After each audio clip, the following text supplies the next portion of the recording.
Okay, I'd say we can get started here. Welcome to MOA's New Frontier.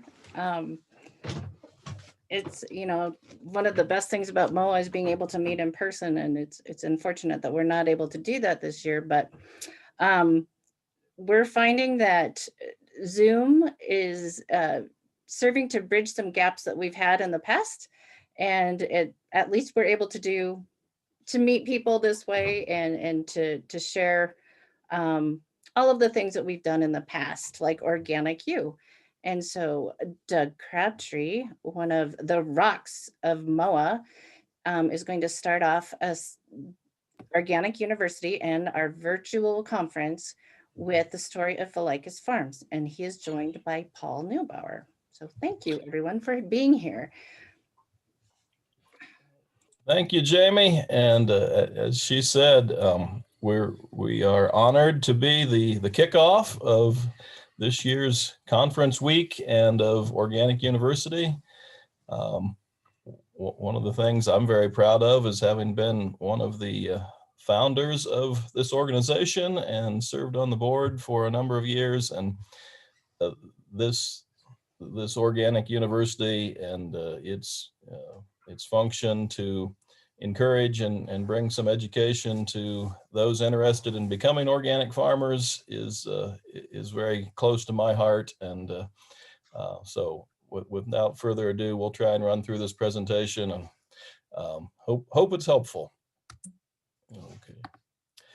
So the first thing I wanted to do, given we are a relatively manageable group, let's say, just get some introductions from everyone. We'll be doing that in the following slides ourselves, but if we could just kind of go through those in attendance and tell us just briefly who we are and where we're all from and what you would like to learn today, and that'll help us know how to focus the talk. Shall we start with Barry?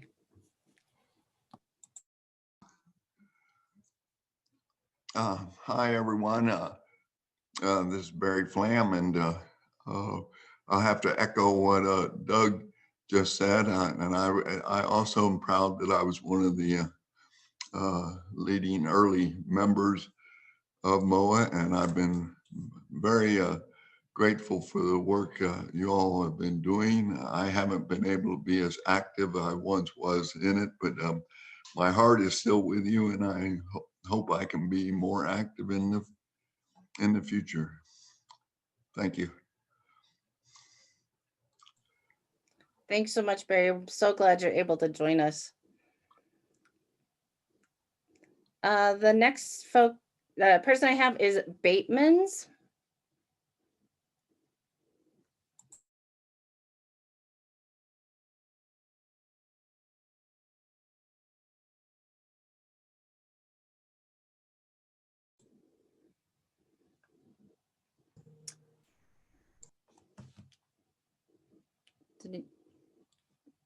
Bateman's, did you want to introduce yourself and tell us more about what you do?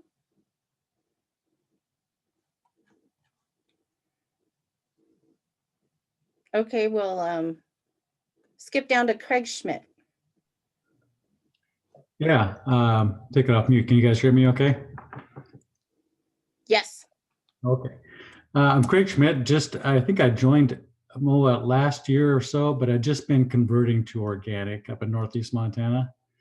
And so I'm learning as much as I can, talking to neighbors and, wanting to get more involved. So I'm doing a number of things between lentils, durum and hemp up here in Northeast Montana, all organic. Well, where are you exactly, Craig? I got a little irrigated at Glasgow and in north of Wolf Point. Oh, okay, good deal. Eric Gibson, Snyder. Hello, my name is Eric. Eric, we're cutting out. Well.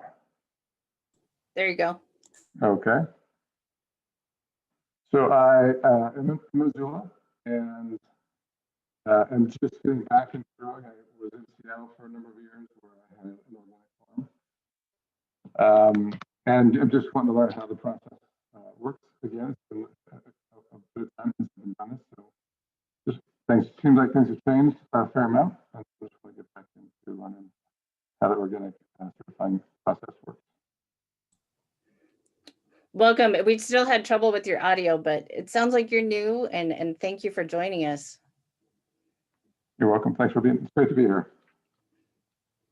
Joanna.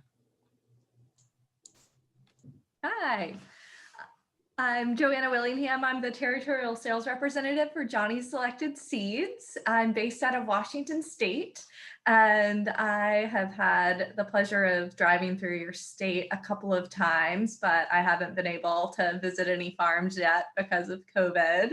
So I'm here eager to meet you and get to know about you guys. I'm also a farmer. I farmed my whole life on both sides of organic and conventional.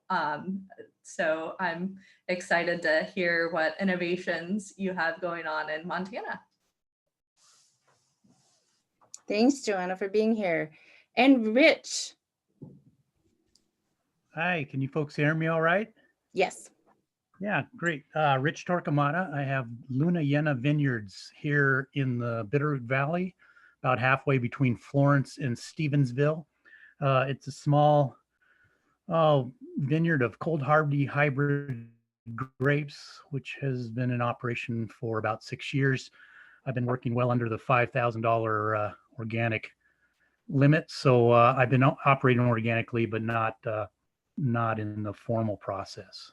So yeah, I sell mainly to a couple of vineyards and cideries in the area, and whatever I don't sell, I turn into wine as a hobby. Well, that's awesome to get more vineyards and orchards. I know were you part of the session that we had earlier with the Western Ag Research Center? Yes, I have some small berries and a small orchard as well. And I've been working with WARC for a number of years. And I was past president of the Montana Grape and Winery Association. Oh, wow. Well, welcome. And Bateman's, should we give it one more try? Can you unmute?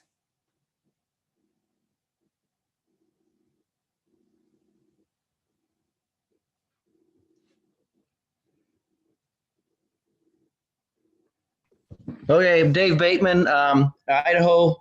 Just trying to learn about some organic stuff and here to see what you can teach me. Oh, awesome. I'm glad that you're here, and welcome from Idaho. Okay, take it away, Doug and Paul. Yes.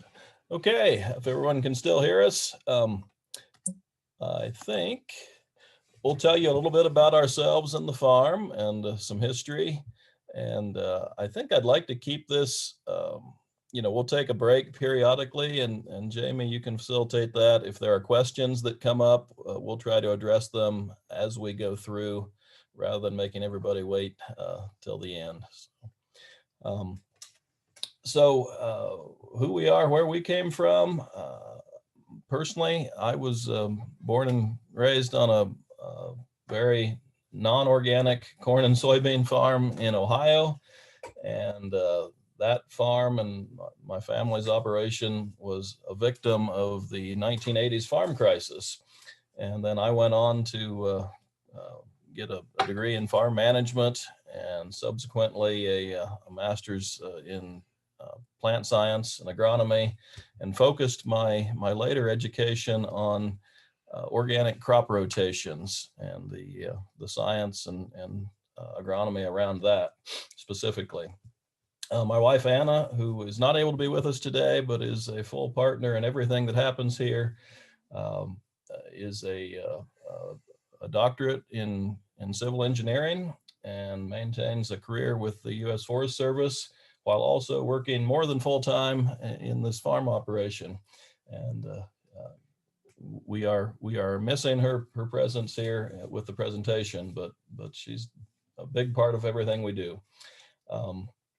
So anyhow, we both had careers, and my last 11 years prior to starting the farm, I managed the organic certification program for the state of Montana.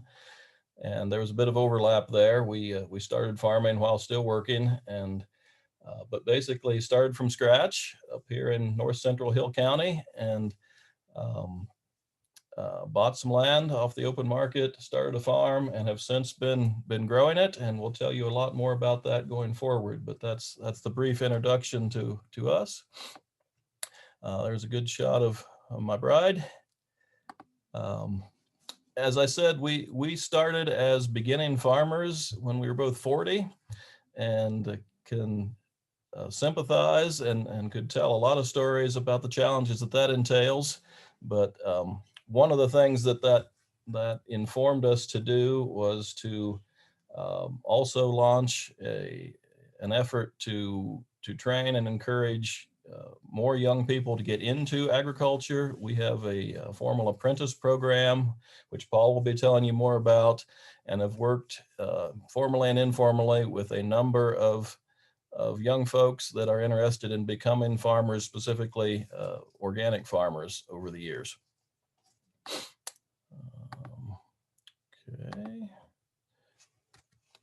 Okay. So by way of introduction, I just want to, what gets us up in the morning, what we're really motivated by are two things, two goals. We want to radically increase, I say, the level of stewardship of land and resources within our ecosystem. And the shorthand way we say that is to get as much land off the drugs as we possibly can.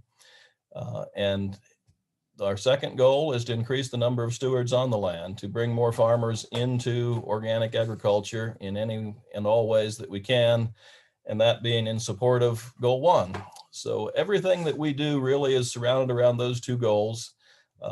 We feel like that all the things that we are concerned about and that we care about are enhanced or made better by there being more organic farming and better stewardship of land, and that the best way to do that is to get more people involved in it and to get more people on more land. So the name of our farm reflects our goals. Vilicus is a Latin word meaning steward of the land, literally, and was one of the words in that language for farmer. That little star shows precisely within Montana where we're located. We are right on the Canadian border, some of our land, and immediately below the Alberta-Saskatchewan line. We range, it will be a later slide, but 14 miles east to west and 18 miles north to south from the border there, northwest of Havre, Montana. A little bit, how do I get rid of this one? Let's see. Go ahead and select one. There you go. Okay, just a little bit about Hill County for some of you who may not be familiar. County population is 16,000, and about 10,000 of those live in Havre. We are 150 miles from Great Falls. Nearest town of any size to us is Medicine Hat, Alberta. That's 100 miles to the north. The agriculture here is primarily still wheat fallow systems, although there are more and more pulse crops particularly being grown. The average farmland value is somewhere around $1,000 an acre. Tends to be more as you go south and less as you go north. And the average annual rainfall is 11 inches, though that also varies wildly in these times. One important fact that we always keep in mind, Montana is a vast state, as you all know. There are approximately 18 million acres of cropland alone in Montana. And one of our goals and frustrations, frankly, is that only 1% of that is certified organic. We would like to see that be 100%, but we're trying to do our part to increase that number. Just a little bit about our operation. We're currently managing right at 9,600 acres of all dry land, and we consider ourselves a specialty crop farm. 55%, this is the 2020 statistics, 55% of that 9,600 was harvested crops for either seed or sale. We try to grow to the greatest extent we can, grow our own seed and save seed, and are actually looking at that as another market opportunity to move into. 16% of our land was devoted to green manure crops. 29% of our land is in conservation of various forms, be that native rangeland, some CRP in specific places, and an extensive amount of field borders and what we call conservation strips, which we'll talk more about later. Included in that are approximately 400 acres where we have reestablished native plants as pollinator habitat. We use a 5 and a 7 year crop rotation, each of which may have and may include a perennial phase, which again we'll discuss a bit later.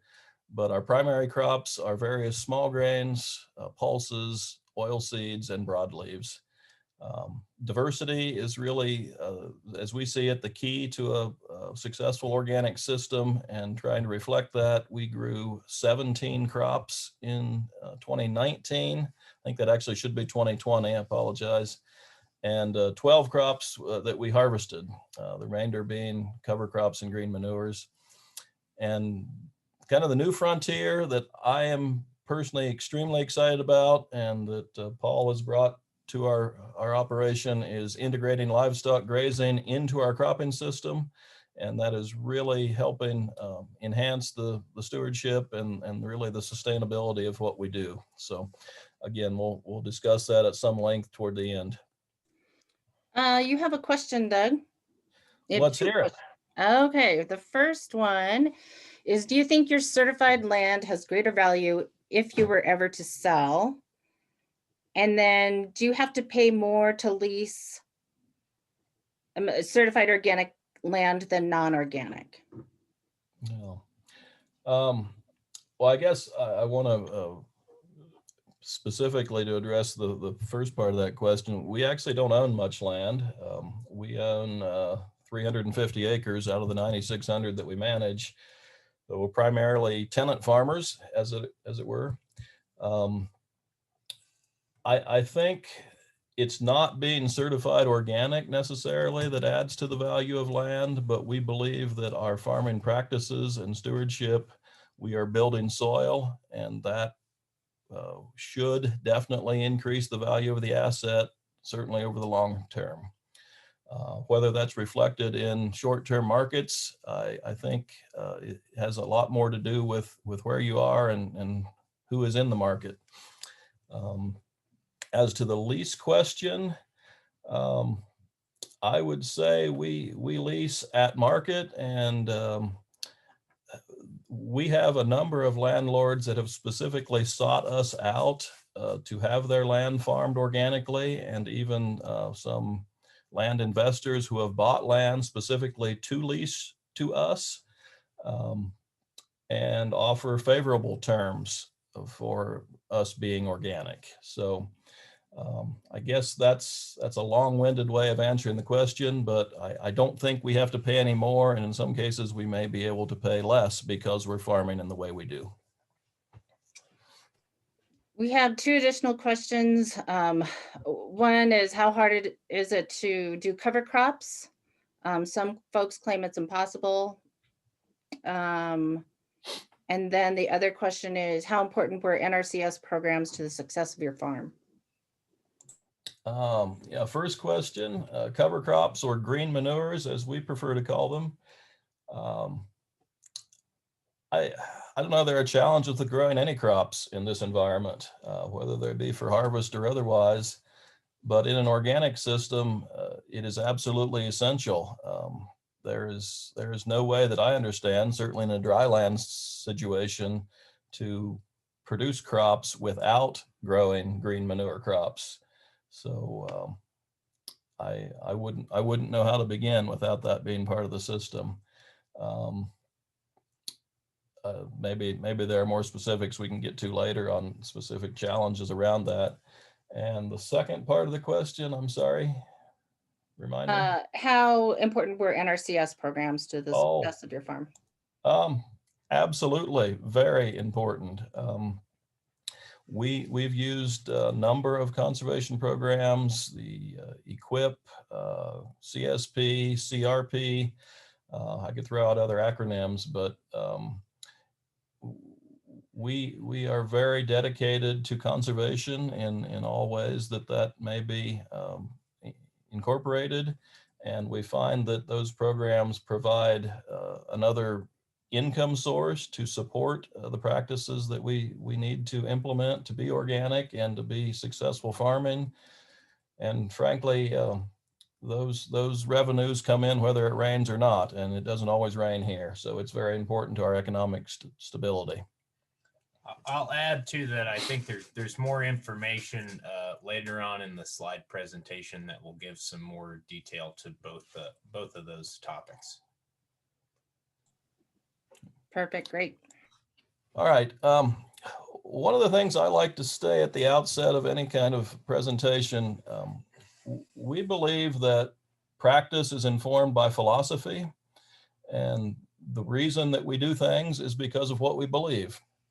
So this is a short slide that explains what we believe, our farming philosophy, if you will. So we see organic as the place to start being sustainable or being regenerative, which is the new word, and that you're simply not there if you're still using products or things that would not be permitted in organic. Very specifically, we do not believe in growing food using poison, and we do not believe that any conservation can be had if you're still killing life. We see nature as our best teacher. We see farming as the highest and best calling. We feel that farmers must be professional land stewards first and foremost, and advocates therefore. We think farming can and in fact must be practiced in a manner that improves the soil and our associated resources. We do not believe there are any solutions to be found in bottles, bags, or boxes. You cannot buy your way to agriculture.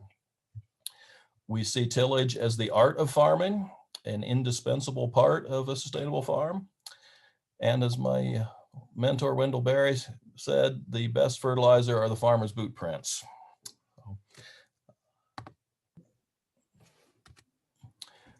We feel this sense of urgency. We are on the front lines as farmers with the impacts of climate change, and to some extent we have been responsible for it, but we see that as the greatest challenge facing our species, frankly, and that we need to be doing any and all things we can to mitigate and to manage around the fact of a changing and very unstable climate. So that informs and gives urgency to what we do. This map shows the layout of our farm. We have 4 distinct units, we call them. North unit that is largely on and near the Canadian border, kind of a central unit, which is some of the land we first started with. The west side, the yellow squares there are where we live, and personally, Anna and I. And the south unit is where Paul lives, and where we've launched our livestock grazing enterprise and have some other land we manage in that quadrant. Last year we completed transition on 1,900 acres, so that as of now everything we manage will be certified organic this year. We are also exploring biodynamic certification as another frontier, if you will, in our move towards long-term sustainability. This slide shows a pictorial layout of one of our fields. We strip crop or strip farm. Most of our fields are broken up into 240-foot wide strips of crop. And then in between each strip of crops, we have a 20 to 30-foot strip of perennial, mostly native pollinator seedings that serve to to provide some of that conservation benefit and to give nature a place to express herself within our agro ecosystem. There's an aerial view of sort of the same thing. You can see the strips with the perennial conservation strips in between. And even a larger shot that shows, you know, what our fields look like in comparison to the surrounding landscape. This would have been kind of early spring time frame. So you see the diversity in the strips represented by the various shades and colors. And this is a very close-up view of actually an unusually beautiful time and verdant picture of a conservation strip with the crop strip in the side there. But this is one where we intentionally seeded a mix of native pollinator species, and they caught it in full bloom in this shot, and is really the ideal of what we strive for with that practice. Talk about our certifications. We are first and foremost a certified organic producer or farm. We're certified by the Montana Department of Agriculture.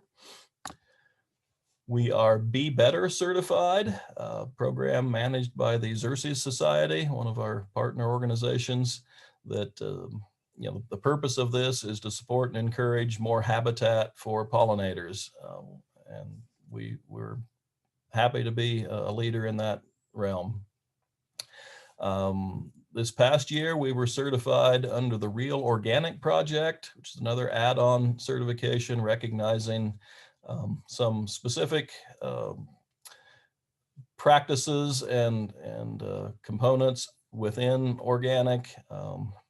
You know, and I won't waste our time today going into that anymore, but it's one that we support and are happy to be recognized by. I want to talk specifically about crop rotation, somewhat because my background is in that, but also because my education and my experience has informed me that the rotation and the concept of a crop rotation is absolutely central and first and foremost how an organic farm manages and thrives.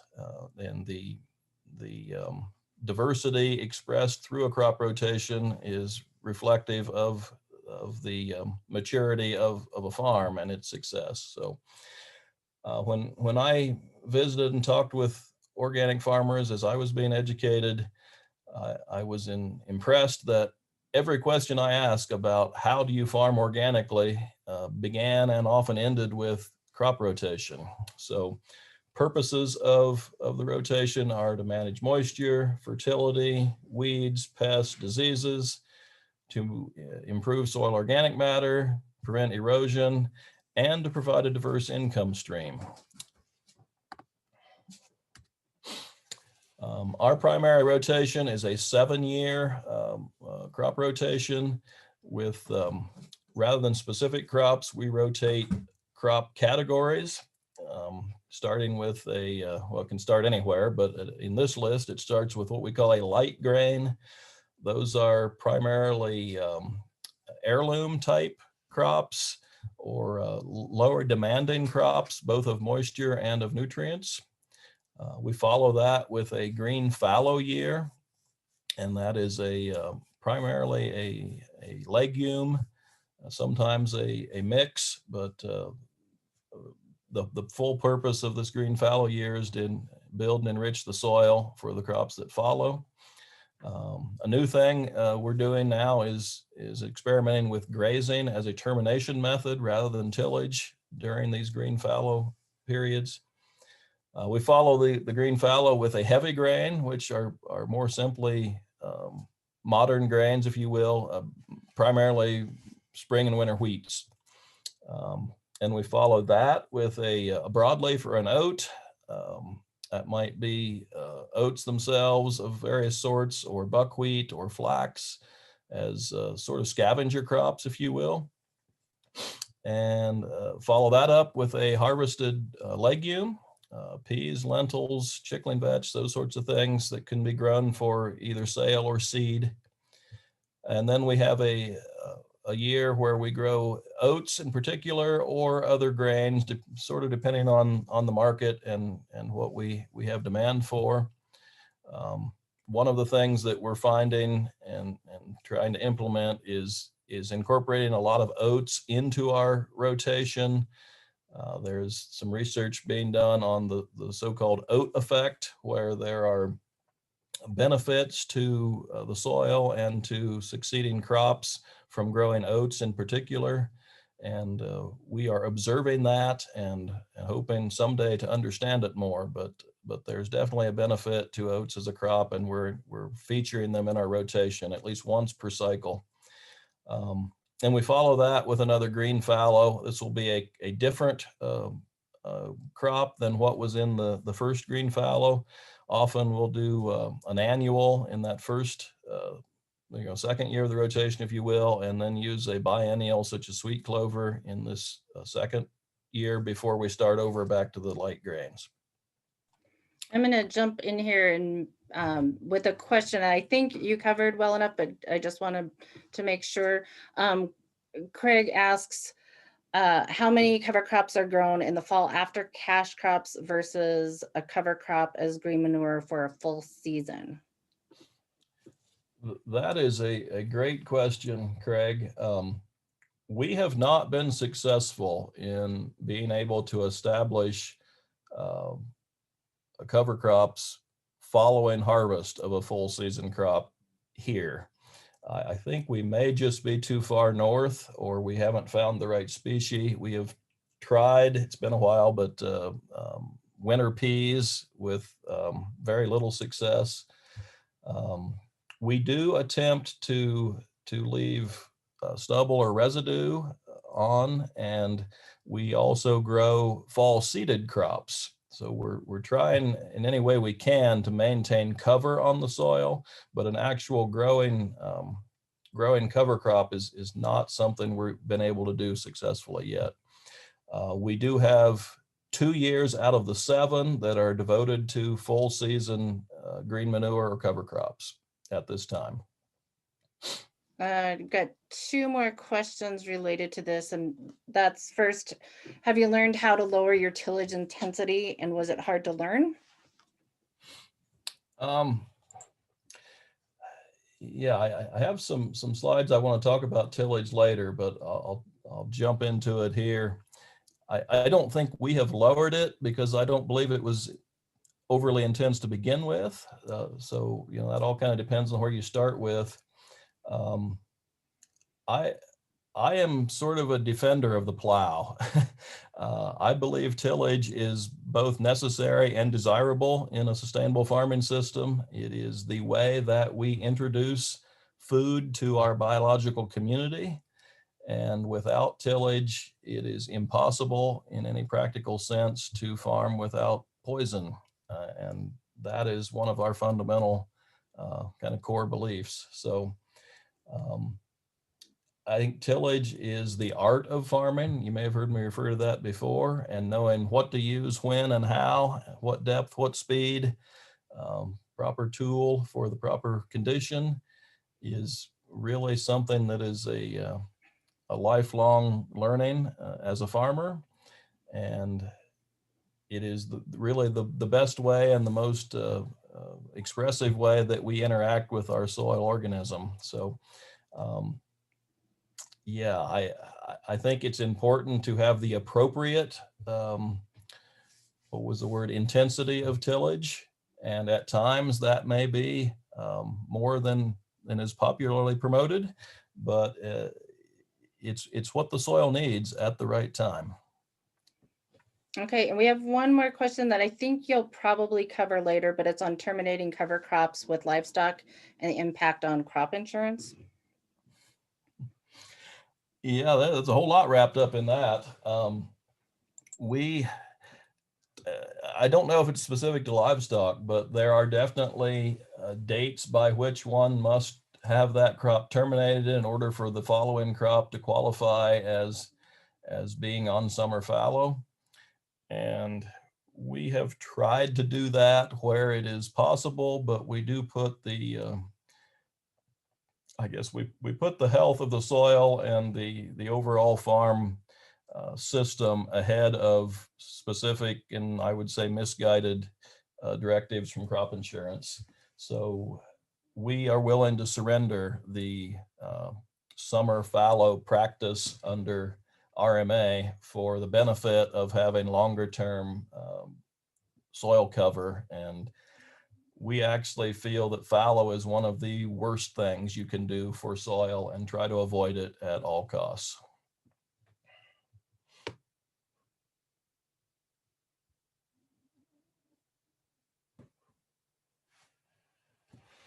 Okay.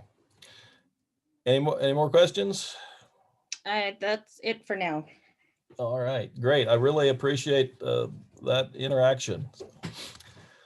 I want to talk briefly about this perennial phase, which we feel is a really important component of our farming system. This is substituted, this is very roughly every third cycle of the rotation. So in a, we're talking about every 15 years in the 5-year rotation or 21 in the 7-year rotation. So obviously it's something we're still implementing. We'll use alfalfa or more recently sandfoin or a mix, including those. We underseed or subsequentially seed with a cereal grain, most likely oats. We will leave that standing as a perennial for 3 years, maybe 2, maybe 4, but by plan 3 years. During that time, there'll be no harvest or tillage. There may be grazing, but no mechanical harvest. The purposes are to, first and foremost, to enhance soil building, to outcompete perennial weeds, which are an increaser in an organic annual crop system, and sort of to allow the soil to rest and reset. Oh, we're going to run through some pictures here, and I don't have a whole lot to say. Especially when I'm talking, I feel like pictures are worth a lot of words. But this is a close-up view of one of our conservation strips, where you can see the flowering plants growing next to in this case, I think that's a young wheat crop. This is a picture of one of our field borders. So we have 60 to 90 or 100 foot wide borders on the perimeter of all of our fields, and we have those in perennial vegetation, and in many cases we've interseeded these flowering pollinator benefiting plants into the field borders as well. There's one of our friends busy at work. This slide was to remind me about intercropping. It's another diversity practice we are trying to learn about and implement, trying to find combinations of plants and crops that where sort of 1 + 1 may equal 3 or more, rather than and this specifically was a kamut with flax. And our experience was when we did that, we had as much or more kamut, the primary crop, and a benefit of fewer weeds and a secondary crop that we could harvest and separate.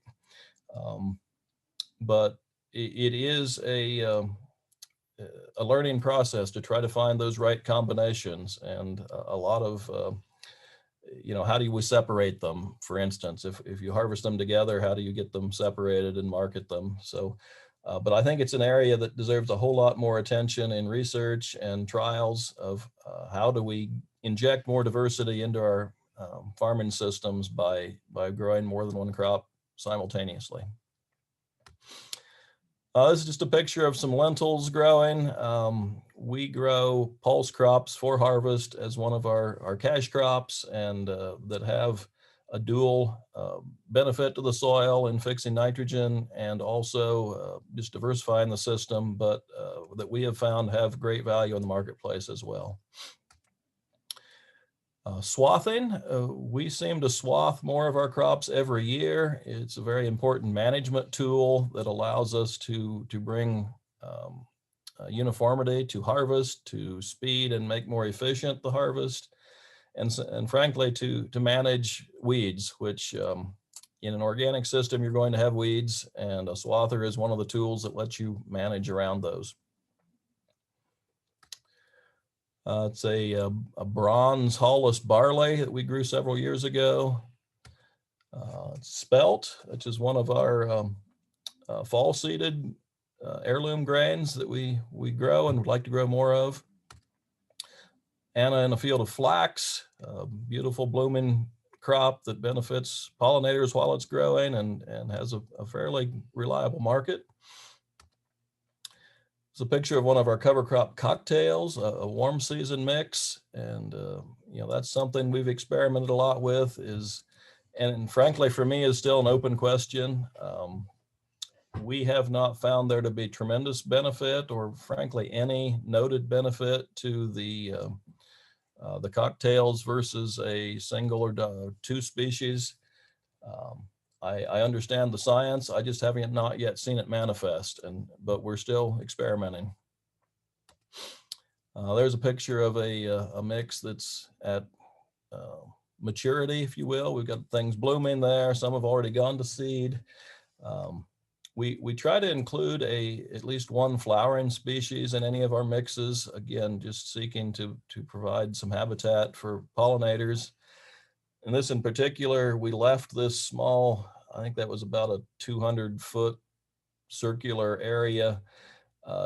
When we were terminating the rest of the strip, there were just uncounted number of bees there, and frankly didn't have much other place to be. So we elected to leave an area for them specifically that year. This is a chickling vetch crop we grow as our primary annual green manure legume. It's a fairly unique crop that is a relative of pea, but grows sort of less top growth and more root relatively. It's very water efficient and a very efficient producer of nitrogen. So we grow it for seed for our own use, potentially looking at it as a seed crop, but primarily as a green manure. And there's one of our friends. This slide always reminds me one more reason to have conservation strips and field borders. This particular juvenile hawk was in a wheat field, and it was before we had put strips in the first year we farmed it, and I had to physically move him to prevent damage from the combine. And we see a lot of wildlife in our fields, but they are almost always in our conservation strips once we have them established. And this young fellow didn't have access to that. And so without my noticing, would probably have met a bad fate. And we really appreciate the wildlife and try to do everything we can to support them. Here's some just planting of rehabbing a windbreak, one of our farm places. Again, trying to give nature as much of a place to exist on our perimeters as we can.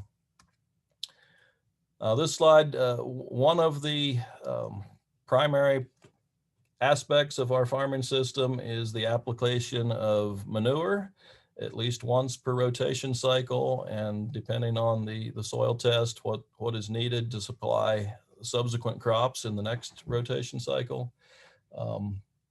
In practical terms, we're applying about 5,000 tons a year of feedlot manure that we get from fairly nearby neighbors. We move that to the fields in 1 year, let it sit and age in windrows, and then apply it the following year during a green manure year. So we're incorporating manure as well as the plant material at the same time. We're looking to start composting to try to make a more stable and more valuable material from this resource and enhance the soil building impact. But it's absolutely key to our system is the benefit of manure. Doug, we do have a question about contracts before seeding. Okay. Do you market via contracts before seeding? Yes. One of our sort of rules is we try not to put one seed in the ground unless we know it has a market or a use. So it may be a seed crop for us or a green manure crop, but if it's a crop intended for harvest and sale, we want that to be in place before we seed. And we don't always get that done, but I would say 90+% of our acres are contracted prior to seeding. This photo, just one more shot of the manure operation, where we use these side dump trailers to transport from the feedlots to our fields. And it's quite an operation every late spring and summer. Takes 2 or 3 folks at least to keep that going. And as part of our apprentice program, we give people experience in truck driving. I'm going to talk some about the tillage and the tools we use. This is one of our favorites, our most preferred method of terminating green manures mechanically is with a blade plow or a noble blade. When we can get them to work, when conditions are right, it is just an amazing tool. You know, you're able to terminate a crop with very little surface disturbance and almost complete kill or termination. You stop the water use and all of that root matter is left in the right place for the biology to access it. So we are a huge fan of the noble blade, but they are also frustrating because it won't work if it's too wet or too dry. And so we often have to resort to other tools. And this is our probably our favorite and most used tool. It's a K-line speed tiller, one of the family of speed discs that have, from my perspective, been a real revolution in agriculture in terms of soil management. We use this for a number of purposes: pre-seed, making a good seed bed, killing the weeds before we seed a crop into it, stimulating the germination of spring weeds, and then also as a kind of the secondary method of terminating green manures. We've used it to break sod on light soil. So it's primarily a shallow tillage tool, but can be set to go deeper if you need to, and very efficient. You run 7 to 10 miles an hour and just does a beautiful job of uniformly incorporating crop matter into the surface 3 to 4 inches of the topsoil, and very beneficial for soil building. On the other hand, we do have a tandem disc that I would prefer not to have to use, but sometimes it is the right tool or the necessary tool if you have a very high residue situation, either living or past. And if we can't handle it with another tool, this heavy kind of tandem disc, we do bring in. When you use something like this, it's important to try to follow it with a seeding operation, either that fall or as soon as possible, get something else established to bring back life into the soil, because the disc is somewhat damaging to soil structure. And another favorite of mine, ours, is a moldboard plow. This tool is hugely vilified in the popular speak, but in our system, it has a real place. It is by far the best, most reliable means of terminating sod, and we've brought an awful lot of 20 and 30-year wheatgrass sod coming out of CRP into crop production. And if you don't use a plow, you spend an awful lot more time being ineffective using other tools, and this is the way to get it done. We also use this when we're coming out of a perennial phase, and we are moving to doing more plowing in the rotation ahead of less competitive crops, things like lentils, flax and hulless oats that otherwise can be overwhelmed by small seeded annual weeds. If you plow ahead of that, you largely eliminate that problem and create a very healthy and productive possibility for a more diverse crop mix. Okay, a little shift of gears here. Winston has helped us to learn we shouldn't go it alone. What that means is we have a lot of partners. We've spoken about some of these, but we are members of or associated with all of these groups that help to make the farm system work and bring knowledge and contribution to what we do. Whoop, whoop, whoop, whoop. Too fast. This is just a picture of seeding with a beneficial rain that hopefully actually got to us. Sometimes it looks like that and not much hits the ground, and so that's the start, and there's the fruition in a good way. Some other partners we have, both land and customers, if you will. We have tried and continue to advocate for sharing risk in both directions. So we try to work with share leases or cash leases that incorporate a shared risk aspect. We we negotiate our production contracts to provide or front the cost of seed, which is our #1 input cost. We try to market acres rather than bushels. We work to have the timing of delivery and payment fit our cash flow cycle. We absolutely will not sign a contract that does not include an act of God clause, and I think it's a crime that those contracts exist. We have modeled something called a CSA contract, which, as the name would imply, has a feature of upfront payment and transfer of the production risk to the buyer. And that to me is a beautiful model for part of your farm that we would really like to see more of. Some other buyers we work with, we try to be very diverse in not only our crops, but our partners, and an ever-growing list of customers that we're working together with. Another important aspect, we are active, involved in advocacy on behalf of agriculture in general and organic farming and food in particular.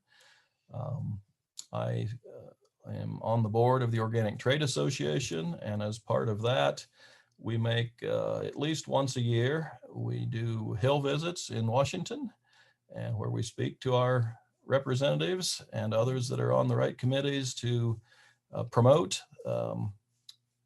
policies that are in favor of organic farming and agriculture and of a better system of food production in general.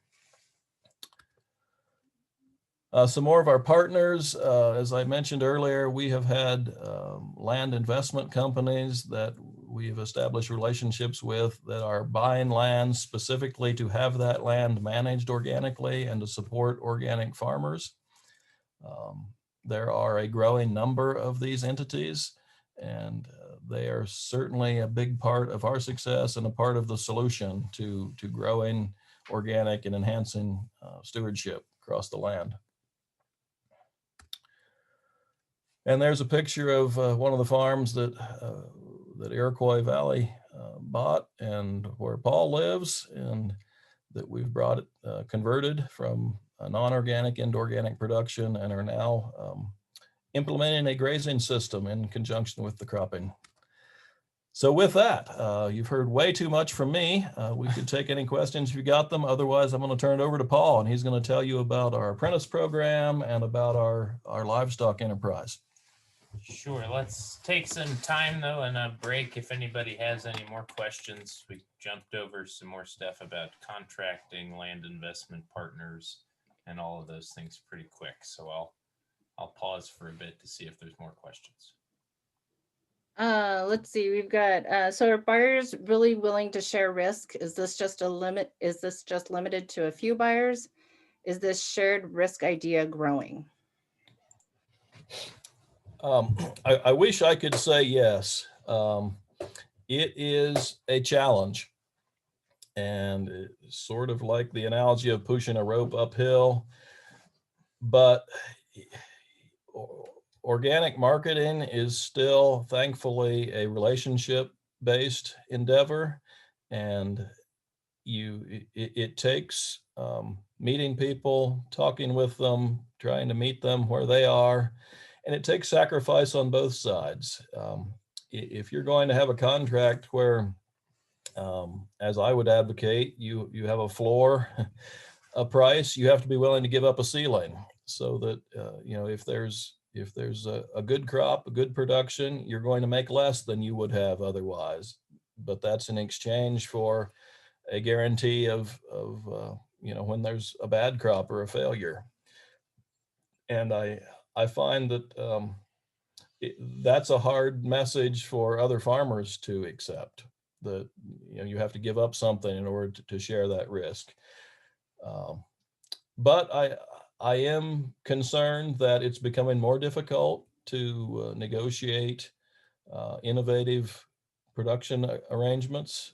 As the number of buyers are, they are consolidating, the food industry, if you will, and the organic side of it nonetheless is in a period of consolidation where the buyers are becoming fewer and larger, and they're more challenging to deal with.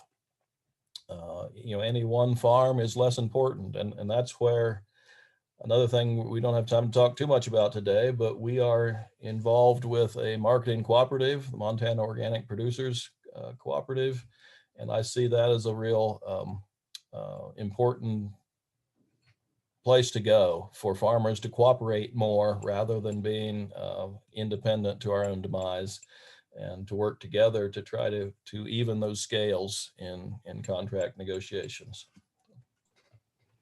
There's certainly a lot of interest in co-ops. We have a question about your leases, and are those long-term contracts, or do you fear sudden change where the landowners could simply take the land back? Well, short answer, yes, we do fear it, and because of that, we don't have any less than 5-year leases. We have a number of 10-year arrangements. All of our leases for land include, let me take that back, I think all but one include a provision where we are afforded the opportunity to purchase the land if and when they wish to sell. So we negotiate, as a rule, secure tenure into our lease arrangements. And I would encourage that for any organic system. We're making a huge investment into building soil, and it does not fit with a short-term lease. Have another question about when are you able to deliver on contracts? Some buyers hold out till the following summer. Are you able to do that, or? Yeah, that is one of the points of negotiation, and it is always our goal to make it sooner, and their goal in general to make it later. So that's where compromise comes in. We have insisted that if we are to hold anything beyond the first of the new year, into January, there needs to be some compensation for that storage. We have had cases where we've kept crop for 2 years or more, but we have also been able to negotiate a fee for doing that. Again, it just goes back to anticipating this possibility, understanding who you're working with and what they may face, and trying to find an arrangement that works on both sides. But I think farmers need to be much more assertive in what our needs are, both from a cash flow and a facility standpoint. And the sooner you can get that crop out of your hands, the less risk we have. So it's to our benefit to move it as soon as possible, and we try that. Thanks, Doug. We do have two questions, one about biodynamic and the other about the Real Organic project. Do you want to answer those now, or do you want to move on to Paul? I think we could take them. Okay. Is the biodynamic interest largely market driven? Yes and no. I'd say it's partially market driven. We feel like that is an untapped market and one that could grow, and that there are very few producers in. So we're always interested in, if we can't become a really big fish, we'd like to find a small pond, if you will. So that is the market interest. But I think more to the point, and our first interest is we see it as an enhancement, if you will, of an organic system, a more holistic view of farming. And I think there's much we can learn, and that we are trying to learn from the practices and experiences of biodynamic agriculture. So it's very much about holism and seeing the farm as a whole organism, something that we are just beginning to observe and to understand.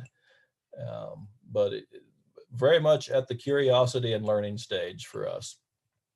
And then Real Organic is the other. Yeah, was there a specific question about Real Organic? Yes, was the Real Organic project market driven or certification market driven?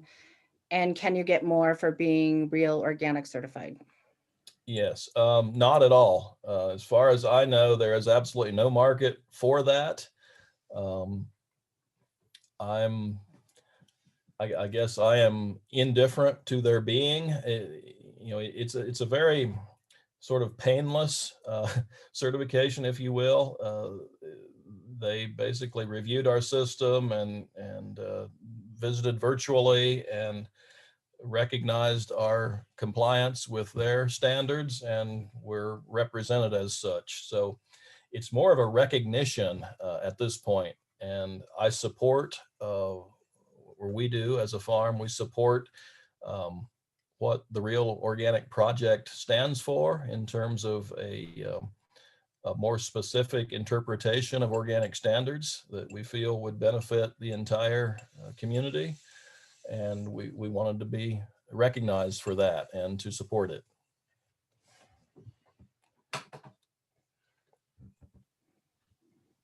Okay, I think that's all the questions. I think we're caught up with the questions. Let's put it that way. All right. Well, I'm going to turn it over to Paul. I'll be glad to answer any other questions that I can contribute to, but this is really his area of Doug? Yes, sir. This is Barry. I really have a comment. Not a question, because you put on a marvelous show here, and you're doing everything right, and I'm really pleased and proud of what you're doing. And I think a lot of farmers can learn, and I think what you're doing for now in the soil and the health of our country and the health of the environment is very impressive, and I think it's very timely with all the concerns over climate change. So thank you for your excellent work, and this was an outstanding presentation. Wow. Well, thank you, Barry. I'm really humbled to hear those words of encouragement from someone of your experience and knowledge. I just want to say, first and foremost, we don't have all of the answers. We don't have many of the answers. It's a constant learning, and I think any farm, the farmer or farmers need to be constantly becoming more intimate with the ecosystem that we're part of, and that's the process that we're on here. So I apologize if anything I say comes off as authoritative or suggest that we have found the answers, but we are striving for them, and I think we're on some of the right paths. But thank you for that recognition. I appreciate it. You're welcome, Doug. Okay, I'll go ahead then. Doug, if you'll, can you be my slide master I will gladly. here for us? Okay, thanks.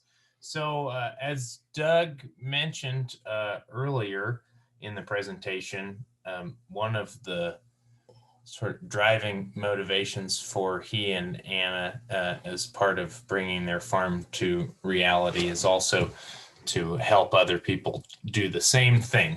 And that's part of what we're going to be talking about here as it relates to our apprenticeship program. So we host apprentices and interns on the farm now, and I'll tell you some more details about the apprenticeship program that we're a part of. But in comparison, this slide here shows you some operations in agricultural education and specifically work learning education, right? These aren't university, but incubator projects where people have opportunities to learn while working on farms or have opportunities to begin their own through incubator farm projects. If you look at the bottom right corner of the slide, you'll see that the scale is kind of minuscule, especially in comparison to the type of landscapes we are working with here in Montana and the Intermountain West in general. And you'll also see, if you look at the map, that the center of the country where a huge portion of our food is produced is pretty empty of little bubble dots or whatever those are. So that's just to give some scale or some reference to the scale that we're talking about. So this is an image of me. This is the type of sort of expression you might see pretty frequently from me when it comes to being a mentor and educator in an agricultural setting and teaching people who are new to farming and other agricultural practices. But I can guarantee you that I have caused this exact type of expression in a number of mentors, and it's the fact that they have been patient enough to endure their frustration and disappointment in my abilities or lack thereof and give their knowledge to me that's allowed me to then be in the same position. And we'll just keep this one up for a bit. So a bit of my background, I've been working with Doug and Anna here as the farm foreman since the winter of 2018. So basically the very beginning of 2019, two full growing seasons now. I'm a graduate of the New Agrarian Apprenticeship Program through the Quivira Coalition. And I'll talk some more about our involvement with that in the future. And my apprenticeship was in the San Luis Valley of Southern Colorado on an operation called the San Juan Ranch, which is a certified organic grass-fed and grass-finished ranch. And we practiced there holistic plan grazing, holistic management, international type land management, and we finished grass-fed beef for a wholesale market. Prior to that, I went to a work learning college back east called Warren Wilson College. That was my first exposure to agriculture, and I worked on a farm there. All of my experience in agriculture has been in a work learning context. So being a learner and a novice and being educated by people with more experience while working side by side to achieve our goals in producing good food. And I currently serve as the president of our Cottonwood local of the Montana Farmers Union. That's a position I'm very proud to be in, and really feel lucky and privileged to have that role. And that's sort of where my advocacy for farmers and ranchers and land management finds its expression. And on the farm, in concert with Doug and Anna and another member of our leadership team who I'll talk about, I sort of lead the charge on the education and managing the work of the apprentices.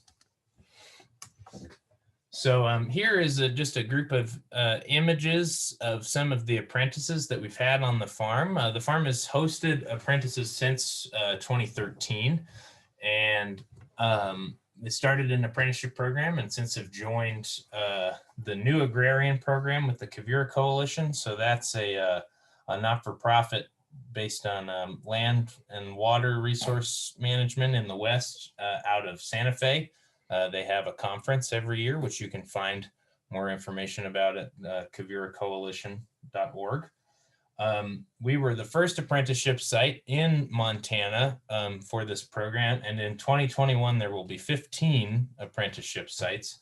And most of them, unfortunately, are ranches. Great places to work, I can say from experience, but we would love to see more farms, in particular organic farms, become mentor sites through this program.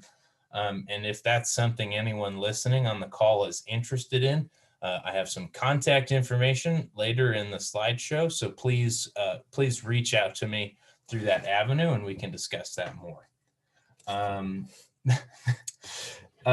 We have here some images of a couple other apprentices. These women whose name I forget, maybe Doug can help me. They predate my time on the farm. I think it's Jennifer and Kaylee, right? Kaylee, Yeah, yes. that's right. Okay, very good. And as you can see from that image, it's a fun place to work. So for us, the apprenticeship is an immersive experience. So apprentices come to the farm, they have a contract for an 8-month period to begin with, and that brings them from March through November. So they're here for us. Hopefully, we're done harvesting by November, and they're here with us for the entirety of our productive seasons, involved in seeding, cover crop termination, and harvest, as well as crop scouting, and all of the other things that go into maintaining the landscape that we manage, which I'm sure people listening sort of understand the depth of that. But we also believe that at the end of an apprenticeship, there should be some opportunity. So Ben, who you can see here in the foreground of this image, separate from the group of us there, he was an apprentice in 2019, and this past year in 2020, he's become our lead equipment maintenance technician and a mechanic in training. So we've continued his training program, but he's moved into a position with more responsibility and management on the farm, helping us to maintain all of our equipment and keep it field ready. And that's also an avenue for him to continue his learning and skill development in those fields. So that's a benefit to the farm organism itself in building the base of skilled labor that helps to care for the very complex system that is our farm. And it's also a benefit to Ben, where he has an opportunity to gain real world experience in something he's interested in managing this equipment and maintaining it at the farm level, while earning a living and having a livelihood. And also, you don't want to put all of this energy into training someone and then just send them away. So Sorry. that's okay.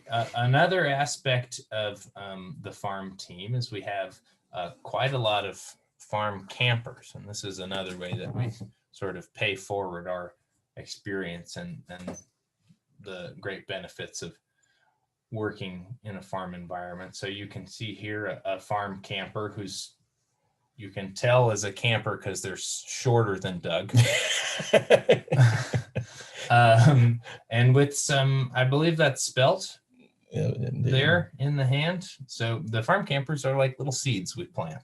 We need more young people involved in agriculture. And so being able to get them involved hands-on on the farm is really important. You can see there, don't show this to the DMV, but there's a very young child driving a very large tractor. And then here we also have Joel, of a multiple year returning farm camper, helping us maintain the header. I believe it's on the swather there. And so, he's gaining invaluable experience that I think a lot of kids, myself included as a child, didn't have access to. And then here we have another one of our farm campers with another apprentice. Oben is on the left there, and Langley is driving the gator. And, you know, we have some nice equipment around here, but we don't waste money on any of those cab covered mules. So, you know, rain or shine, we're out there doing the scouting, and it's just a matter of happenstance that the interns and apprentices tend to have jobs like this. So, you know, you've heard a lot about the farm in this presentation, and we have right now apprentice applications are open. You can see towards the middle of the screen, quiviracoalition.org/Vilicus-Farms. And that's where you can find our application if there's anybody on here interested, or if you know someone who you think might be interested in working with us. The applications are open until the middle, of next month. And there's a ton of other great apprentice and mentor sites in Montana.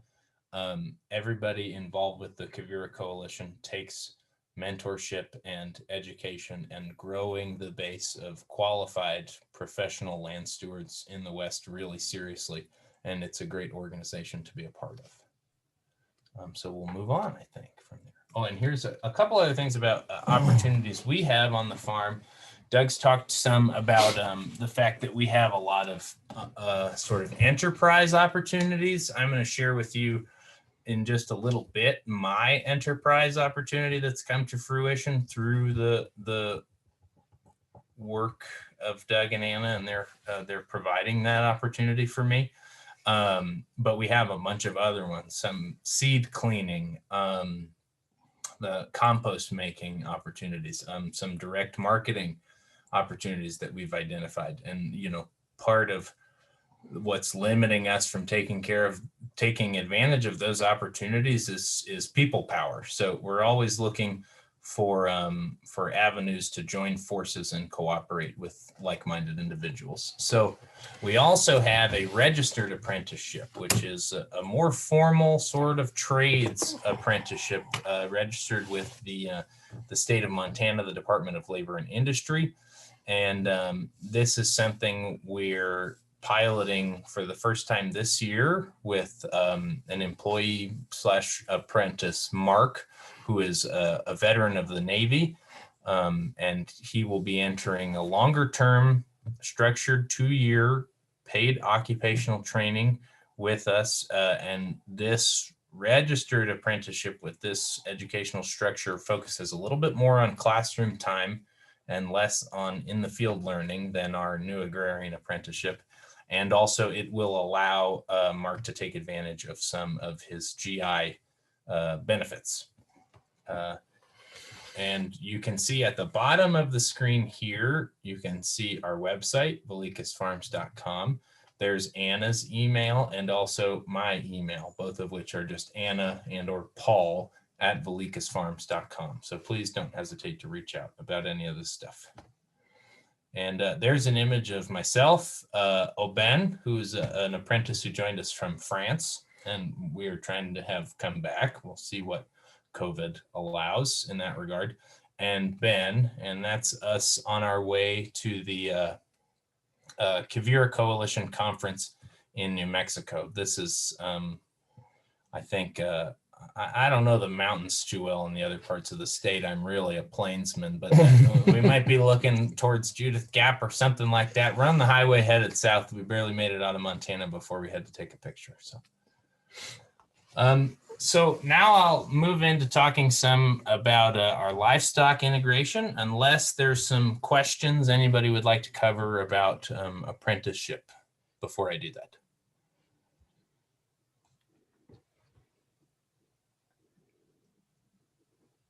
Well, seeing that there's no questions, I've either put everybody to sleep or was so thorough there are no questions needed. So I'll move on. Doug spoke about earlier that a major part of our operation and managing soil nutrients and soil building is with bringing manure onto the farm and spreading it. And up until this year, this was as close as we got to livestock integration. So we've decided to get a little bit closer to the source of the manure and hopefully use a little bit less diesel to get it out onto the field. So this year we grazed 30 cow-calf pairs, and they grazed on the cottonwood unit of the farm, the southern end where I live, on some perennial grass that we have there that's not in production, and then primarily on cover crops from about June 1st to the first week in November, the 3rd or the 4th. So these animals came to the farm on a custom grazing contract, which I'll share some details about the structure of that. The goal for us on the farm was to earn some income through grazing. That's my goal in trying to build an enterprise. Use the cattle to terminate cover crop where possible, and then use the impact of the cattle on our crop ground to help accelerate nutrient cycling, do some weed management, and increase the nutrient and take advantage of the effect of the rumen in the nutrient cycle. So for the contract grazing structure, I charged $40 per pair per month. These cattle are not registered as organic, which is perfectly fine within the organic standards, so long as you utilize practices approved by the organic standard while those animals are on your certified organic land. Then that $40 per pair per month allowed basically in exchange for that, I was doing full management of the cattle for the owner. So I, monitored them every day. I do an intensive grazing program. So I fed animals every day and watched them, and just sort of kept the owner apprised of the situation and invoiced on a monthly basis. And the 30 pair, a fraction of which you can see here, are 2-year-old Red Angus cows, and we grazed them for about 5 months. So as far as a rough sketch of the grazing plan, on the southern unit of the farm that we call the Cottonwood unit, we had, just as a normal part of the rotation in the green manure phase, forage pea cover crop. And so Doug and I, over the winter, scheming ways to integrate the livestock, decided to add a forage barley element to that cover mix to give a little bit more energy to the feed than just the forage pea. And I think upon reflection, we'd probably put a little less barley in than we did this year. It was very successful, which is good, but not necessarily to the point of our green manure. And so we grazed of the barley forage pea approximately 100 acres or a little less, and some of that standing, some of it swath grazed, which I'll talk about. Then also this image here is me gazing quite dramatically out on the cattle, and the crop ground you're seeing was intended to be a sweet clover fallow. We didn't have particularly good take with that, so what we're seeing is a very diverse, beautiful array of weeds. And these weeds, the cattle were able to derive some nutrition from, and particularly ate a lot of the tansy mustard and the young Russian thistle. So that's another advantage to the animals there. We did a little bit of weed management. And then we also grazed a warm season cover crop mix, which you saw earlier, involves sorghum, Sudan grass, millet, radish, turnip, Phacelia, safflower, and some other plants. All of this management was done with temporary electric fencing, which is what my background is in. So building temporary perimeter fences around each strip, as you saw in the explanation of the farm structure, and then mostly hauling water to animals. So for the beginning of this enterprise, I acquired a truck specifically for hauling water. And I'll show you in just a bit that we did a lot of swath grazing. So here is an image of our barley and forage pea crop in the midst of swathing. And believe it or not, I had a person who'd never operated a swather I trained to cut this swath, and boy, did she ever cut it straight. That was pretty good. No GPS on that. And so this was cut in about mid-June, just about the time of full flower for the forage pea. The purpose, I mentioned that because part of the reason I was interested in swath grazing is I had a small number of cattle and a large number of acres. And central to our green manure plan are those points about crop rotation Doug mentioned, moisture management, and also weed management. So in our normal scheme, we terminate the green manure cover crops at full flower. We're sequestering nitrogen in the soil. We're stopping them from beginning to evapotranspirate a lot of the water within the soil in the process of forming seed. And we begin that process of nutrient cycling. Here, I would not have been able to terminate the cover crop through grazing with the same speed we need for the agronomic benefits of the cover crop termination. So I decided to try swath grazing, my hope being that that would achieve essentially a kill of these annual plants below the soil level in the root, and then allow me to basically store the hay, as it were, out in the field and graze it incrementally through the rest of the grazing season, also allowing me to maintain some of the quality at the level it was right now, instead of grazing a continually diminishing quality of forage that was left standing. So that's kind of the basic reasoning around the swath grazing. And then it works from an economic sense for my burgeoning enterprise, because the farm already has the swathers, as Doug talked about, for the harvest of crops. Pretty essential tool. So I wouldn't, in starting my own enterprise without Doug and Anna's support, go out and get a swather just to make swath grazing happen. But given the access to the tool, that's what I did. I have a quick question here, Paul. Sure, yeah. So first of all, we're at an hour and a half. So Oh, darn. yeah, Sorry, everybody. I'm fine sticking on, but I wanted to make sure that we got this question asked, and it's from Craig. And you've had the benefit of having Doug and Anna as mentors and consultants. This would be for everyone.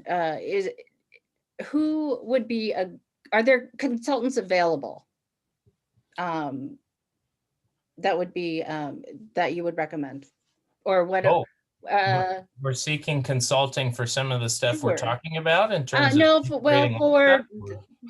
for any of what we've talked about today. Oh, well, that's I don't know any, because I have Doug and Anna. So Yeah, we have been asked that a few times more recently, and I'm beginning to wonder if it's not another enterprise that could be pursued, but we don't have any formal program right now. And I think other than MOA, through activities like this, through NCAT and some of their educational materials, I think we all try to be informal sources of information. And certainly we welcome any inquiries, and we'll do our best to provide assistance to anyone that we can share with. We do have 406 agronomists too. We're out of Haver. They're one of MOA's sponsors. And then MOA is bringing what's called the OATS training. We have a session on that tomorrow.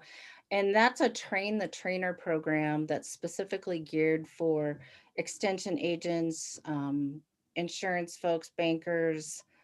So to give them that background, maybe they're not necessarily farming, but they're advising. So that program will be kicking off next year. And then I guess I would also add too, just as Doug mentioned, that MOA is a generous community, and you can reach out to almost anyone and they'd be happy to help. I apologize for my being overly verbose, but I would like, if everyone's willing to stay, to hear the rest of what Paul prepared, because I think there's some really exciting information here. If you don't mind extending a bit. I'm here. Okay, well, and I can't tell for sure because I'm looking at my own slideshow if everybody else is here, but so long as Jamie's here, I'm going to keep going. So you can see here, this is an image of the swaths from the side with the cattle grazing. On the very bottom of the slide, there's my perimeter fence. There's another perimeter temporary polywire fence on the other side. And if anybody's interested in more practical questions about using temporary electric fence, I could talk about that for days on end. So, just reach out to that email. But I specifically picked this photo to show the cleanup, so to speak, of the swaths. So you can see there's some green regrowth there. Bully for us, there was some moisture in the soil in June and July. And then the swaths themselves, they've started to cure there and are discolored. So I fed the cattle in about 2 acre paddocks every day. So I just crossed the fence 240 feet with enough distance down each side to make a 2 acre paddock. That was enough to feed the cattle for 1 day. That type of density is important to this management system because I need them to utilize all of the feed for a number of reasons. One, I put a lot of effort into bringing it to fruition and I didn't want to see any of it go to waste. Secondly, I was concerned about residue on the farm field because I didn't want the activity of the grazing to then impact following farming operations in the next cash crop year. So making tillage more difficult or impacting seeding. It remains to be seen how successful we were with that. But as you can see here, it's a pretty stark divide between where they've been and where they went. So I'm hopeful that we won't see any negative impact from that. And part of the benefit of this too is that we're in a green manure fallow portion of the rotation. So, organic matter from growing plants left on the soil surface is not really a waste. While it won't garner us the greatest productivity for the grazing enterprise, we're not losing something by putting that organic matter closer to the soil, in contact with the soil surface, sheltering the soil from the elements and making it available for quicker nutrient cycling. Another thing I observed in the process of grazing the cattle on the cover crop ground is that in the grazing season, their manure piles were full of various dung beetles and insects who were beginning the process of cycling those nutrients into and below the soil surface. So that's a pretty cool thing that, as far as I know, typically isn't happening on the surface of the green manure when we're doing our mechanical termination. Some other aspects I'd like to talk about as it relates to this, and I'll switch to the next slide here. This is a little bit later in the season. You can see the moisture's gone out of things and we're totally dormant, but the cleanup is still pretty good. You can also see there's some tillage action on the left side of the screen here where the animals were concentrated. There's pitting and variation in the surface of the soil there, which will allow for greater infiltration of water. There's also sort of a mulch being formed from the stubble across the soil surface. Again, that will be valuable to infiltration and keeping water on the soil surface when the rain comes someday. The part about this grazing that's really important for our farm is that there's some obvious sort of synergy between grazing animals and an organic farming practice. All over our farm, we can see opportunities where grazing animals could be a benefit to the soil health, to the practical management of plants on our borders and conservation strips, and to bringing our farm management in closer concert with natural processes. We're on the northern Great Plains, the native habitat of the bison. So there are interplays between the soil biology and the native ecosystem and ruminant animals that we're not necessarily capable of seeing in detail, but which I believe are truly beneficial to us. Just keep moving through this program. This is an image here of the cattle inside of the warm season cocktail mix. So this is actually the day they're moving out. This is cover crop that we graze standing, and my goals here were a little bit less certain than with the barley pea cover crop. But basically I was pretty happy with what happened. We grazed in the growing season sorghum-Sudan grass and millet primarily in the stand. The cattle weren't particularly interested in the buckwheat or the safflower or that purple flowering plant you see there, which is Phacelia. I think that might have been different if I had managed them to more density in this context, but I didn't for a number of reasons related to other work that was more pressing. But the result of this was that I was able to get quite a number of days of feed out of warm season cocktail acreage, while also maintaining all of this amazing pollinator habitat in the buckwheat and the Phacelia and the radish and turnip, which also has a flowering stage as well as the safflower. And so I didn't really impact the pollinator benefit of that cover crop as I might have if I had, grazed it entirely or all the way to the ground. And the other benefit is that the residue from those flowering plants I have seen, this strip is very close to my house, I have seen since winter has come on early, has really increased the snow catch on that piece of ground by, 50 to 75% over the height of, say, crop stubble adjacent to it. So that's another ancillary benefit to some of these grazing practices that I can't say for certain what all of them are, or I don't have the authority or experience to explain how many benefits there are, but I'm seeing more and more every day benefits to the integration of the animals. So I don't know if Doug, that's pretty much it. I don't know if Doug, you want to share anything from your perspective about the animal integration. No, I just want to say that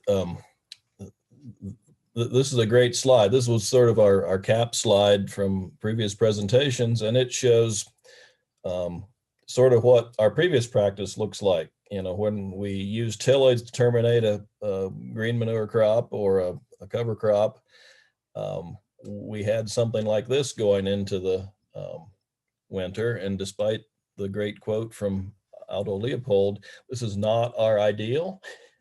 I think there's a little too much dirt showing there, and we'd like to have more cover. And when you use grazing, you can look like this or this going into the same season.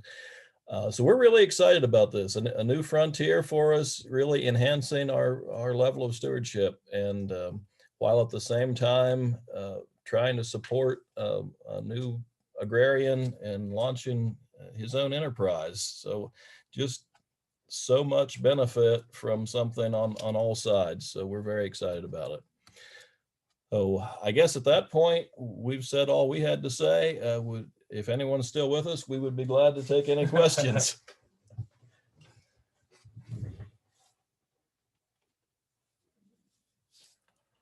Anyone? Oops, we still have a dozen or so folks here. Jeff has a question. Some folks claim one can't finish beef on grass, or at least can't meet higher grades in Montana. Any comments, Paul? That's a pretty hairy issue. I personally try to keep away from grass finishing for questions just like that, or just finishing in general.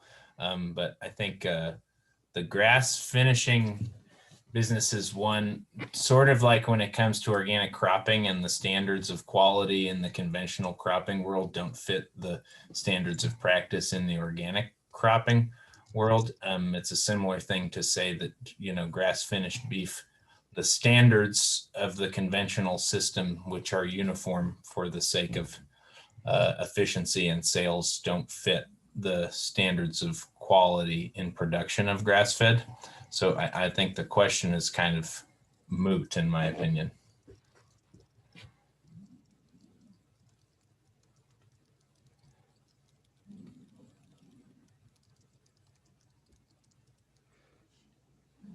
But you can definitely finish animals on grass. It's just that, the genetics are vitally important. A 1,600 pound cow who's, 50% leg and is designed in a genetic sense to make a 700 pound calf at weaning is not going to be a grass finishing genetic, right? That's a genetic that's dependent upon supplemental feed, high energy feed in the form of grains. And that works in the conventional production system. But if you're interested in finishing on grass, it probably isn't going to work very well, or will take a long time. There's a lot of resources for grass finishing that are a lot more experienced and nuanced than mine. Yeah. I would just add to that, finishing is not a business we're in now, and really don't have a lot of interest in going there, but we are part of a cooperative in Montana that has a number of members who do finish cattle on grass and have been doing so successfully for a decade or longer. So it definitely can be done, is being done. And as Paul suggested with much greater eloquence than I, one just has to design the system properly for the goal you're trying to achieve. Craig has a question. Do you till after harvest, since some cover crops have not done well after harvest? We aspire to not till stubble in the fall, and there are there are no absolutes, I guess, and there are some reasons at some times in some strips following some crops that we will employ tillage, but as a rule, by design, we try to leave stubble stand going into fall. Exception, of course, if we're seeding a fall crop, but for the most part, we like to keep that cover over winter. Jamie, can you hear me? I can, Becky. Hi. Hi. I was just wondering if I could add a comment on the grass finishing question. Absolutely.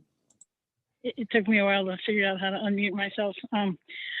Yeah, I just want to add that it is definitely possible to grass finish beef well on grass, but as those guys mentioned, that both genetics and crop availability and seasonal issues and everything make a difference. But there's a lot of literature out there. There are a lot of people experienced in Montana. Some of us prefer grass finished beef, even if it's not perfect grass finished beef. So like many things, it's partly a matter of opinion. I've been grass finishing sheep for many years and have limited experience grass finishing beef, but even an amateur like myself, if you had good grass available at the right times of year, it's possible to do excellent grass finished beef. And that in no way contradicts what Paul said. Genetics is very important, but you can override good genetics with bad grazing practices. It's a little harder to override lousy genetics. But in no way should people accept the mantra that is sometimes out there that, oh, you can't make good grass finished beef. That simply isn't true. But it is also true that it won't be exactly the same as an animal that's been standing in a feedlot eating grain. Anyway. Thanks very much, Becky. I'm glad you jumped on too, because I can pitch that Becky and Tim Seipel will have a presentation today at 4 on systems theory and holistic farming. It's a to not be missed session. So that's my pitch for now. If there are more questions, we can certainly take those. Can you hear me? Yes. I can. This is Jeff. I find this all wonderful. I run around with a lot of younger people now these days, And I'm finding that everybody wants to run a veggie farm near a nice latte shop, in a metropolitan beautiful area, and I don't blame them for that. Or so I would like to do that too, maybe. But are there young people? I don't see as many that want at the scale and the difference of grain farming and larger farming. Is there the same interest in youth in this kind of an endeavor? And if so, if not, why not? And what can be done about that? Yeah, that's a great question, Jeff. I have noticed the same tendency.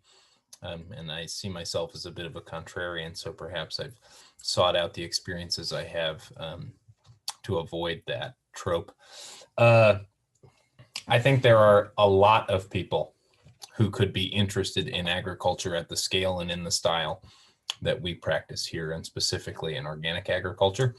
I know that there are lots of people that like the kind of stuff that we do, which is drive giant tractors around all day with huge pieces of steel. It's super cool, and people don't get to do that every day in their life, and there's so many people who have no route to even access the idea that they could potentially be the person driving the combine or the swather or the 500 horse tillage tractor. What I hear again and again from people like myself who have been lucky enough to find our way to these opportunities is that it's not the practice within the farming necessarily that is the most important factor of where they want to be, or it's not the type of agriculture. Maybe it's the practice or the way you do it, but it's not the grains versus vegetables or the beef versus lamb or whatever. It's the community that is available that comes with that opportunity, right? Because a lot of us in these larger scale places live in the most depopulated areas of our rural nation. There's not a lot of community readily available to feel a part of as there is in the para-urban or interurban environment or suburban environment.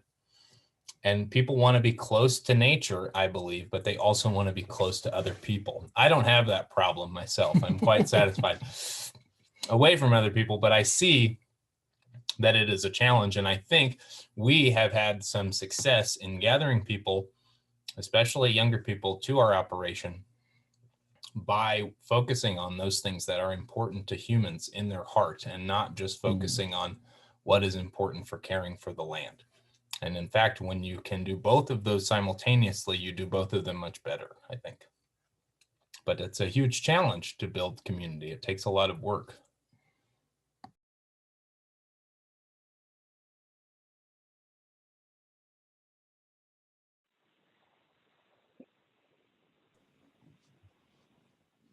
Muted you, Doug. Do you want to answer? I was just going to say that I can't be nearly as eloquent as Paul, and we're honored to have him with us. But my answer would have been no, there aren't as many. And yes, it's hard to find them. But I do echo his sentiment that it does take the creation of community, which is elusive and much less of a recipe for doing, but we are finding as we progress in this endeavor, as we build community here and become known for having that we are attracting more interest, for whatever that's worth. This is Becky. Can you hear me? Yes. I just want to add another comment to both of those. I feel like we need diversity in our farming systems, the same reasons we need diversity in our farm field. And I think one of the not fully tapped opportunities in this region and probably throughout the continent is that I think we could benefit from integrating the small, interesting, populated vegetable systems with some of the larger landscape farms. There are countless examples of sort of quote unquote traditional farmers who have sons and daughters who don't want to come back and do exactly what their parents did. Some of them are interested in growing fruit and vegetables, and in some microclimates that's possible, especially with season extension things. A lot of times there's different members of the same family who gravitate to different things, and that's an opportunity, not a challenge. And I think it's really what we need most in order to successfully diversify our diets, which we haven't really been that great at in this country for everybody in the last 30, 40 years. And certainly, you know, in our much smaller experience on our place in the Gallatin Valley, it's been mostly a sheep ranch, but we're introducing small scale commercial vegetable stuff, and the benefits to both operations are really enjoyable and promising. And so I don't think the door is closed on any of this. I think there's also a lot of young people who've grown up on big Montana ranches who they love driving a tractor and they love being out in remote places, but they've seen their parents not earning a very successful living and having 1 or 2 or 3 other jobs off the farm. But as commercial success becomes more available, more well understood, I don't think there will be that big of a shortage of young people who want to participate.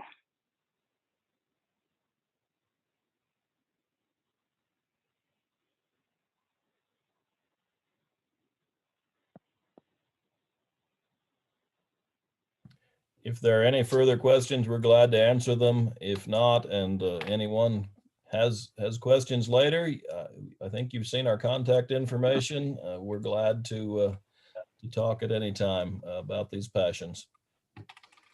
Thank you, Doug and Paul, so very much. And thank you everyone for attending. Again, we'll have this up on MOA's YouTube channel in a day or two, takes a little bit. And hope to catch you at some other sessions. If some folks have had trouble registering, I'm not sure why, most people haven't. If there's a particular session that you would like to attend and haven't been able to register for, please just reach out to me. The is probably MOA membership@gmail.com. So thanks everyone again. Thank you. Thanks, everybody. Bye-bye. Thanks. Bye. Thank you. Thanks, Barry. It was good to see you. Nice seeing you. Hope to see you soon again. What's your next one that you're going to attend?